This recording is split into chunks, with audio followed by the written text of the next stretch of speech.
नाज़रीन, आप देख रहे हैं प्रोग्राम काशिफ अब्बासी के साथ। आज जस्टिस काजी फाइज ईसा केस की समाअत हुई। एक बड़ा ड्रामाई टर्न आया है। उनकी अहलिया आज वीडियो कॉन्फ्रेंस के जरिए आई। उन्होंने मनी ट्रेल वीडियो कॉन्फ्रेंस के जरिए जजेस को दिखाई। जज अरशद मलिक साहब का भी जिक्र आया इस प्रेस कॉन्फ्रेंस में। इसमें एहतसाब और इंजीनियरिंग का भी जिक्र आया, डिस्ट्रिक्ट कोर्ट्स के मामलात का भी जिक्र आया। हमारे साथ हमारे नुमाइंदे हसन मौजूद हैं। हसन, अस्सलाम वालेकुम। वालेकुम अस्सलाम। काशिफ साहब, क्या हाल है? आपका खैरियत से हैं? अल्हम्दुलिल्लाह ब्रदर, कैसा गया आज? आज लगता है कि बड़ी तब्दीली आई है आज जो केस हुआ है। बिल्कुल तब्दीली बिल्कुल आई है, क्योंकि गुज़िश्ता रोज जब जस्टिस काजी फाइज ईसा अदालत आए तो काशिफ आपको ये पता है कि कभी भी सुप्रीम कोर्ट का सिटिंग जज या रिटायर्ड जज जो है वो सुप्रीम कोर्ट नहीं आते, कमरा अदालत में पेश नहीं होते। तो जस्टिस काजी फाइज ईसा ने एक नई जो है वो नज़ीर कायम की है। वो अदालत उस्मा के 10 मेंबर बेंच के सामने खुद पेश हुए और उन्होंने आकर जो है अपनी अहलिया का पैगाम दिया, जिसके बाद जो हम लोग ये समझ रहे थे कि जस्टिस काजी फाइज ईसा ने जजेस को आके ऑफेंड किया है और एम्बैरेस किया है। लेकिन आज जब दोबारा सुप्रीम कोर्ट ने सुबह इस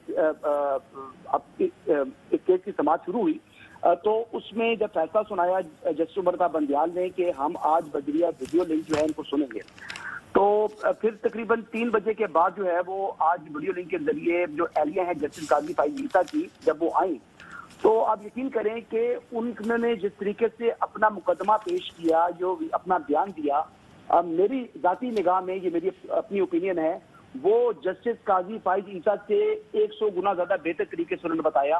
वो खातून बड़ी ग्रेसफुल थी और आपको इस बात का अंदाजा है कि हम भी पब्लिक डीलिंग होती है, पॉलिटिशियंस के साथ, ब्यूरोक्रेट्स के साथ और मुख्तलिफ हर किस्म के आदमी के साथ मुलाकात होती है, तो अंदाजा हो जाता है कि जब कोई बंदा झूठ बोल रहा हो या सच बोल रहा हो।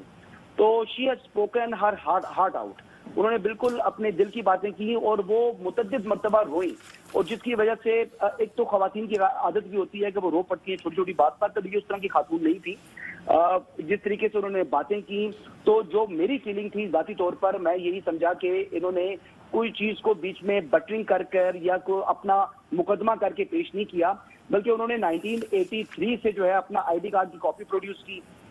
उन्होंने फिर 2003 का अपना ID कार्ड प्रोड्यूस किया और फिर उन्होंने ये बताया कि उनके जो अकाउंट्स हैं, बुनियादी तौर पर मेन क्वेश्चन तो वफाक का ये है कि ये पैसा किधर से आया और ये पैसा मुंतकिल बरतानिया कैसे हुआ, जिससे उन्होंने ये सारी प्रॉपर्टी। हसन, एक और मैंने आज जब इसके बारे में पढ़ा, मुझे बड़ा दिलचस्प लगी जो सारी प्रोसीडिंग्स थी, और इसकी वजह सबसे बड़ी ये थी कि हर तरफ से आवाज यही आ रही थी कि बड़े कन्विंसिंग आर्गूमेंट्स थे मिसेस जस्टिस काजी फाइज ईसा के।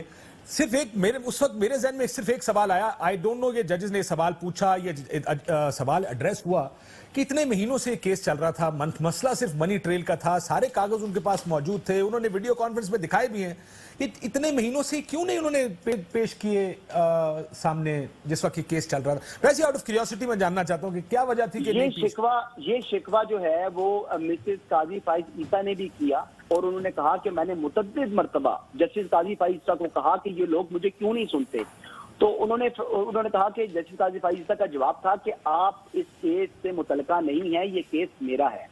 तो अभी बात ये भी है कि अगर आप अदालत की निगाह में देखें तो जो एहलिया है जस्टिस काजी फाइज ईसा की, वो इस केस में पार्टी नहीं है। इस केस में पार्टी जो है वो एप्लीकेंट है जस्टिस काजी फाइज ईसा, और जो रिस्पोंडेंट है उसमें वो वफाक है, उसमें प्रेसिडेंट है, शहजाद अकबर है, ARU है, XYZ जो भी है, लेकिन वो बराए रास्त इनका इससे कोई ताल्लुक नहीं है। देखिए जो रेफरेंस में ये कहा गया है कि शायद जो उनकी बेनामी प्रॉपर्टी है या उनकी अपनी जो बेसिकली इनकम है, जो इल गॉटन मीन से उन्होंने शायद ये प्रॉपर्टीज परचेज की है बरतानिया के अंदर। तो ये चीज तो उन्होंने आज साबित कर दी कि उन्होंने 700,000 पाउंड जो है वो शो किए, जो कि उन्होंने अपने स्टैंडर्ड चार्टर्ड बैंक से उन्होंने यहाँ से जो कि फॉरेन अकाउंट का जो उनका बैंक अकाउंट था उससे ट्रांसफर हुआ। उन्होंने ये भी कहा कि तमाम का तमाम record state bank of Pakistan के पास है। और दूसरा शिकवा उन्होंने किया कि FBR अथॉरिटीज ने उनके साथ जो है वो अच्छे तरीके से उनके साथ बिहेव नहीं किया, उनको बिठाई रखा, एक डेस्क से दूसरे डेस्क पर भेजा, और उसके बाद उनको जो उनका RTO था मुतलका, उन्होंने ये बताया कि उसका ट्रांसफर भी कर दिया गया। तो ये इस किस्म के शिकवे वगैरह थे, और उन्होंने इस बात पर वो बार बार कहती थी कि मुझे 13 माह में जिस अजियत का सामना करना पड़ा, मेरे बेटे की सर्वेलेंस हुई लंदन के अंदर, और वो ये कह रही थी कि ये हमारी पूरी फैमिली जो है वो इस चीज से जो है उनको तकलीफ पहुंची है और हम अजीब कर्ज से गुजरे हैं। ये सारा कुछ रिपोर्ट हुआ, मुझे ये बताइएगा कि अब आगे कहां जाना है? ये सारी दस्तावेजात एफबीआर में जाएंगी, वो लेकर जाएंगी, जाना चाहती हैं? नेक्स्ट फेज क्या है? इस नेक्स्ट प्रोसीजरल फेज क्या होगी इसमें? देखिए, प्रोसीजरल फेज तो ये है कि जस्टिस काजी फाइज ईसा को गुज़िश्ता रोज एक ऑप्शन मिला था, जिसमें उन्होंने कहा था कि ये मैटर जो है वो टैक्स अथॉरिटीज को हम रेफर कर देते हैं और वहां से फैसला करवा लें, जिसमें फरूक नसीम ने कहा था कि भाई मुझे तो इतराज कोई नहीं है, वज़ीर-ए-आज़म की भी यही डायरेक्शंस हैं कि अगर इसका फैसला जल्दी हो जाता है तो करवा लें। तो उन्होंने कहा, फरूक नसीम ने अदालत में बयान दिया कि 2 माह के अंदर जो है अगर आप डायरेक्शन दे दें सुप्रीम कोर्ट ऑफ पाकिस्तान कि 2 माह के अंदर फैसला कर दें, लेकिन जस्टिस काजी फाइज ईसा कहते हैं कि मुझे मेरिट पर डिसीजन चाहिए। अब उसकी मैं आपको रीजन बताता हूं कि जो सुप्रीम जुडिशियल काउंसिल है वो डिक्लेरेशन नहीं दे सकती, यानी वो एक इंक्वायरी कर सकती है, उसकी एक जो हैसियत है वो एक ट्रिब्यूनल सी है कि वो रेकमेंड कर सकती है, वो अथॉरिटी नहीं है कि वो कोई फैसला करे। हाँ, वो रेफरेंस को कॉश कर सकती है, लेकिन अगर किसी ने गैर कानूनी रेफरेंस बनाया है तो उसके कॉन्सिक्वेंसेज जो है, जिस तरीके से 184(3) के अंदर जो इख्तियारात आते हैं सुप्रीम कोर्ट ऑफ पाकिस्तान के पास, गो के सुप्रीम ना, मेरा सवाल कुछ और है। मेरा सवाल यह है कि अगला आगे यही कागजात अब जमा कराने पड़ेंगे सुप्रीम जुडिशियल काउंसिल में या एफबीआर के सामने लेके जाने पड़ेंगे?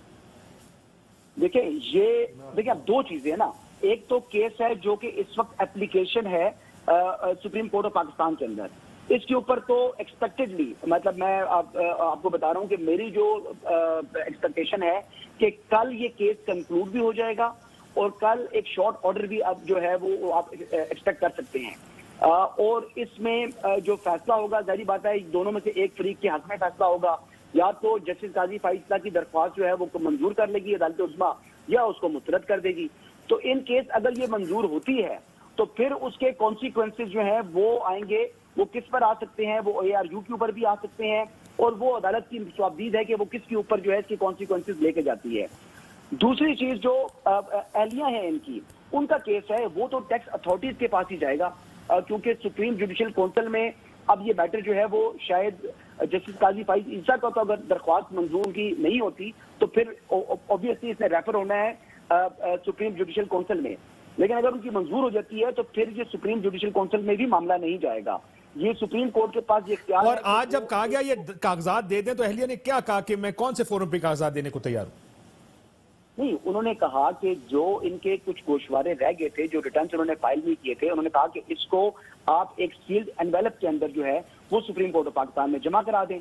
तो जाहिर बात है वो तो आप सुप्रीम कोर्ट के 10 मेंबर बेंच का जो हुक्म है वो 2018 के गोशवारे हैं, तो वो तो उनको सुप्रीम कोर्ट में जमा कराने पड़ेंगे। 2018 के गोशवारे, बैंकिंग रिकॉर्ड उसमें सारे शामिल होंगे, जो क्योंकि रिकॉर्ड है ना सारा जो आज उन्होंने दिखाया है। जी बिल्कुल, इसमें गोशवारे में तो हर चीज आ जाती है ना, उसमें तो आपके जितनी भी वेल्थ स्टेटमेंट होती है वो भी बीच में जाएगी, उसमें जो उन्होंने टैक्स पे किया है वो भी बीच में जाएगा, उनकी जो सेल प्रोसीड्स हैं उसकी डिटेल्स भी उसमें आती है, और जो उनकी परचेजेज होती हैं वो भी उसमें आएंगी। तो ये तो उसमें तो हर चीज उसमें आ जाएंगी, लेकिन हमें जो हाँ, लेकिन मैंने आज कहीं पढ़ा था कि उन्होंने कहा कि ये तो हमने 2020 में डिक्लेयर किया है अपार्टमेंट, या 2018 में डिक्लेयर था ये अपार्टमेंट। बिकॉज मैंने ये भी पढ़ा कि शायद वो कह रही थी कि she wasn't a tax payer because she was a non resident.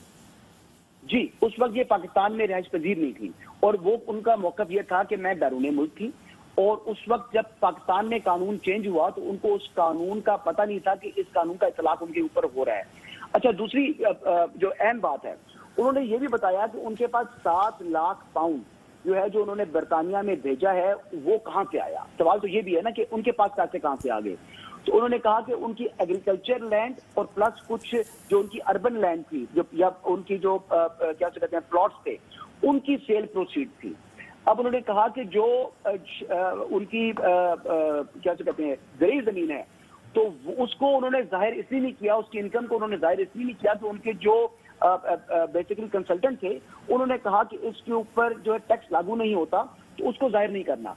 Second चीज उनकी ये थी कि उन्होंने जो एक अमेरिकन स्कूल में जॉब भी करती रही हैं। अच्छा, उन्होंने बरतानिया में भी जो अपना टैक्स पे किया वो भी दिखाया, और उन्होंने ये भी दिखाया। चले सर, आप तो मैं समझ गया आपका सारा केस आ गया सामने। अब नेक्स्ट फेज देखते हैं ये कहां जाता है। लगता है ऐसा है कि अब ये डॉक्यूमेंट्स जो उन्होंने दिखा दिए हैं वीडियो कॉन्फ्रेंस पे, ये अब एफबीआर के सामने जाएंगे। जाहिर है वो जो स्क्रूटनी का प्रोसेस है वो होगा, और लगता है कि ये जो भी तरफ भी जाएगा, लेकिन ये डॉक्यूमेंट्स शायद काफ़ी होने चाहिए। लेकिन मैं फिर भी वही सवाल था जो मेरा पहला सवाल जब मैं पढ़ रहा था सारी आज की प्रोसीडिंग्स, कि अगर ये सारी डॉक्यूमेंट्स जो कि उन्होंने दिखाई हैं, कोर्ट ने कहा हम मुतमईन हैं, इतने महीनों से केस चल रहा है, पहले दिखा देते, इतना शोर ही नहीं पड़ता पाकिस्तान में इस केस का। मेहमानों की तरफ